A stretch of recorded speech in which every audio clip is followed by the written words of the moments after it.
Hai minasang, genki desu ka?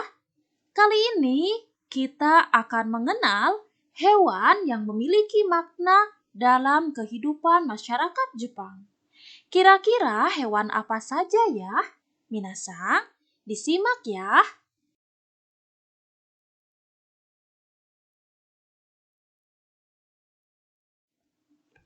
Setiap negara biasanya memiliki binatang-binatang tertentu yang dijadikan sebagai simbol khusus dalam kebudayaan tradisionalnya, terutama di negara-negara bagian Asia. Jepang menjadi salah satu di Asia yang memiliki unsur tradisional yang kental, seperti halnya negara Cina, India, dan Indonesia. Kehadiran hewan-hewan tertentu di negeri Sakura atau matahari terbit ini memiliki makna khusus yang sangat dipercaya oleh masyarakat-masyarakat lokal sejak zaman dahulu. Hewan apa sajakah itu? Simak pembahasannya kali ini. Yang pertama adalah kupu-kupu, yaitu Choho. Sejak zaman kuno, Jepang sudah menganggap hewan kupu-kupu sebagai bagian dari jiwa yang hidup dan mati. Mereka percaya jika roh-roh orang mati akan mengambil bentuk kupu-kupu ketika mereka melakukan perjalanan ke dunia lain atau menuju kehidupan yang abadi. Kupu-kupu di Jepang juga sering digunakan sebagai simbol untuk gadis-gadis muda yang akan beranjak menjadi wanita dewasa, serta juga diyakini sebagai lambang dari kegembiraan dan umur panjang. Selain itu, sebuah simbol yang berbentuk dua kupu-kupu menari satu sama lain, itu adalah simbol kebahagiaan dalam sebuah pernikahan. Yang kedua adalah ikan koi. Ikan ini tentunya sangat familiar di mata orang Indonesia. Namanya koi, diambil dari bahasa Jepang yang berarti carp, yaitu jenis ikan air tawar yang masih sejenis dengan ikan mas. Ikan ini menjadi simbol ketekunan oleh masyarakat Jepang karena kecenderungan ikan ini yang sering berenang di hulu sungai dan menahan aliran air yang deras. Ikan koi juga melambangkan kesetiaan dan pernikahan di Jepang. Desain logo ikan koi yang melawan arus air adalah lambang untuk sebuah festival Hari Anak yang jatuh pada tanggal 5 Mei. Hal itu juga untuk menginspirasi anak-anak untuk mau bekerja keras agar berhasil dalam kehidupannya. Yang ketiga adalah bangau. Sama seperti negara Cina, di mana hewan bangau juga memiliki arti penting dalam kehidupan masyarakat Jepang. Dipercaya sebagai simbol keberuntungan dan umur panjang. Bangau juga salah satu hewan yang sering muncul dalam cerita rakyat Jepang. Banyak dari cerita-cerita rakyat atau mitos Jepang yang mengkisahkan jika hewan ini dapat hidup hingga 1000 tahun. Bangau juga memiliki ikatan dengan acara Tahun Baru Jepang dan upacara pernikahan. Karena itu, gambar bangau terkadang hadir dalam kimono pernikahan yang indah. Sosok bangau juga sering dibuat dalam kerajinan origami dan karya seni lainnya di Jepang.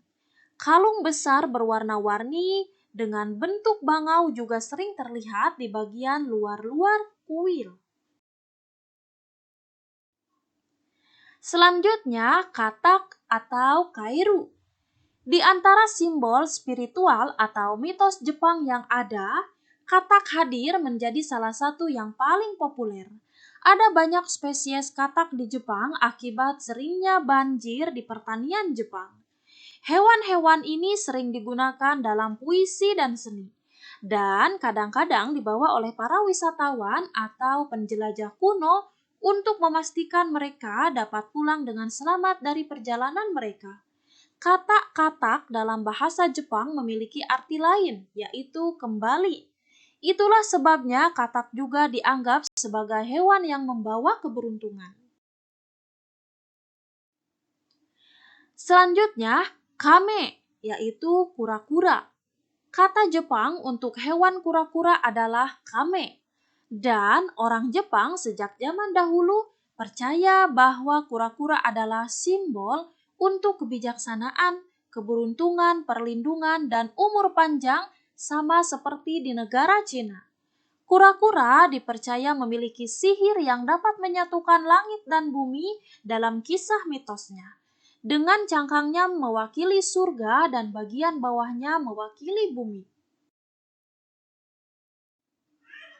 Kemudian, komainu atau singa. Meski pada dasarnya hewan singa tidak pernah ada di Jepang karena memang bukan hewan endemik negara ini, tetapi sosok singa melambangkan kekuatan, keberanian, dan perlindungan.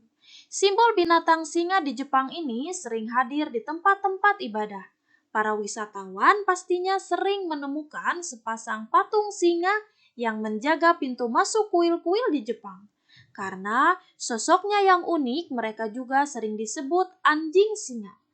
Karena memiliki wujud yang mirip seperti anjing dan singa, serta diyakini dapat mengusir roh jahat. Selanjutnya, neko, yaitu kucing. Kucing juga menjadi hewan yang berperan penting dalam tradisi mitos Jepang. Hewan ini dipercaya membawa keberuntungan atau dapat mengatur keberuntungan seseorang, sehingga mereka seringkali dijadikan jimat yang dapat membawa keberuntungan, kebahagiaan, kekayaan, dan kemakmuran. Oleh karena itu, ada sebuah benda yang dibuat menyerupai hewan kucing dengan kaki kanannya yang terangkat dan bergoyang, seolah-olah memanggil orang. Ini disebut dengan maneki neko, atau sering dibilang kucing pemanggil pelanggan oleh para pemilik tempat usaha atau bisnis, karena benda itu sering diletakkan di pintu masuk. Selanjutnya, tanuki atau rakun. Subspesies dari rakun Asia, dan hewan ini juga sangat sering muncul dalam cerita-cerita rakyat Jepang. Hewan ini telah memiliki makna sejak zaman kuno. Hewan rakun dikenal nakal dan periang, serta ahli dalam menyamar dengan sifat-sifat manusia dalam kisah cerita rakyatnya. Tanuki atau rakun Jepang juga dianggap sebagai hewan seni, karena sering muncul dalam berbagai bentuk kesenian modern maupun tradisional Jepang. Minasang, untuk pembahasan kali ini saya akhiri ya. Jika ada pertanyaan ataupun masukan, silakan kalian tulis di komentar. Sekian dan terima kasih. Arigatou gozaimashita. Sayonara.